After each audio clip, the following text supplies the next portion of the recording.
मी काय ते ऐकलेलं नाही आहे, पण असं असेल तर आम्ही बसून आमचा वाद मिटवू. आणि मला तरी असं वाटतं की महायुतीमध्ये असं वाद होणं हे चुकीचं आहे.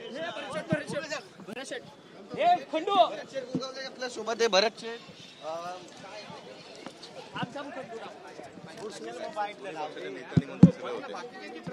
मला त्याच्यातलं काही माहित नाही, कारण की मी दिवसभर सभागृहामध्ये होतो, त्याच्यामुळे मला काही माहित नाही. काल भैयाजी जोशी यांनी वादग्रस्त वक्तव्य केलेलं आहे की मुंबईमध्ये आलं म्हणजे मराठी असणं गरजेचं नाहीये, घाटकोपरची भाषा ही गुजराती भाषा आहे, अशा प्रकारचं वादग्रस्त. काही भागाची भाषा ही कुठली आहे याच्यापेक्षा हे महाराष्ट्र मराठी लोकांचं राज्य आहे. इथे मराठी भाषेला पहिलं प्राधान्य असणार आहे. त्यामुळे तर मोदी साहेबांनी अभिजात दर्जा मराठी भाषेला दिलेला आहे. मला तरी असं वाटतं की त्याची सगळी अंमल सगळ्या नेत्यांनी केली पाहिजे. चुकीचं वक्तव्य आहे. वक्तव्य मला वाटतं त्यांनी एका स्पेसिफिक भागाकरता केलेला असेल तर माझ्या माहितीप्रमाणे त्या भागापुरतं ते त्यांची भाषा त्यांनी बोलावी, पण बाहेर राज्यामध्ये मराठी भाषा ही एक नंबर पहिली भाषा आहे, हे सगळ्यांना मान्य करावं.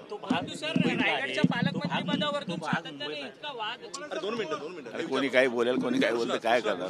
घाटकोपर हा भाग मुंबईतला आहे आणि ते म्हणतायत की इथं मराठी येणं गरजेचं नाहीये, गुजराती आले. हे बघा, मराठीला अभिजात दर्जा हा आदरणीय मोदी साहेबांनी दिला आणि मराठी भाषा ही आपल्या राज्यामध्ये बोलली पाहिजे, हे काही सांगण्याची गरज नाही. गुजरातमध्ये गुजराती, बंगालमध्ये बंगाली, महाराष्ट्रामध्ये मराठी, हे काही मला सांगण्याची गरज नाही आहे. मराठीला ही अपमानास्पद वागणूक का मिळते? कारण की हे भाजपशी जोडलेली ही लोक आहेत, त्यांच्याकडनं अशा पद्धतीचं वक्तव्य केलं जातं सातत्याने. हे बघा, कोणी कोणाशी जोडलं याच्यापेक्षा राज्याची अस्मिता प्रत्येकानं पाळली पाहिजे. मराठवाड्यातील दुष्काळ मिटावा यासाठी जलजीवन योजना आणली होती, मात्र त्या ठिकाणी निकृष्ट दर्जाचं काम झालेलं आहे. याबाबत चौकशी वगैरे करण्यात जिथले जिथल्या तक्रारी आलेल्या आहेत तिथल्या आपण चौकशा केलेल्या आहेत आणि ज्या ज्या अधिकाऱ्यांनी आगाऊपणा केला असेल त्यांना काहींवर आम्ही कारवाया सुद्धा केलेल्या आहेत. रायगडच्या पालकमंत्री पदावरती तुमचा दावा कायम असणार आहे का? शिवसेनेचा दावा कायम असेल का? लाडक्या बहिणीच्या बाबतीत काल आदित्य ठाकरेंनी केलेल्या वक्तव्यानंतर आता लाडक्या बहिणी विचारतात की पुढच्या वाट बघावी लागेल.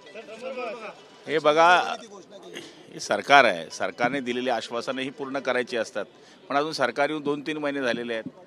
जी आश्वासनं आम्ही दिलेली आहेत ती आम्ही पूर्ण करू. परंतु रायगडच्या पालकमंत्री पदावरती शिवसेनेचा दावा असणार का? काल आदिती तटकरे यांनी छावा चित्रपटाचं एक स्पेशल शो ठेवलेला आमदारांसाठी, परंतु शिवसेना कुठं दिसली नाही त्या ठिकाणी.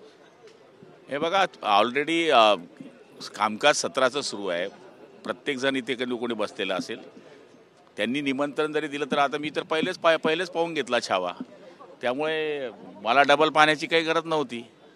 आलं का लक्षामध्ये? छावा हा पिक्चर आम्ही गाव पातळीवर दाखवतोय, मतदारसंघामध्ये तालुका पातळीवर दाखवतोय, त्यामुळे छावा इथं पाहायलाच पाहिजे असं काही नियम नाही आहे. रायगडच्या पालकमंत्री पदावरती शिवसेनेचा दावा हा कायम असेल का? कारण की सातत्यानं हे बघा, 3 नेत्यांनी बसून ठरवण्याचा निर्णय घेतलाय, त्यामुळे तर हे पदं थांबलेली आहेत. तो निर्णय घेण्याचा अधिकार 3 नेत्यांना आहे, त्यामुळे मी त्याच्यात बोलणं उचित होणार नाही.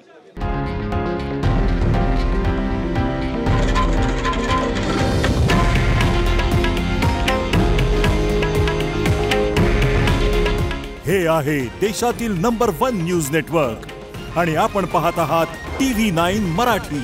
काळजी तुमची, हित महाराष्ट्राचं.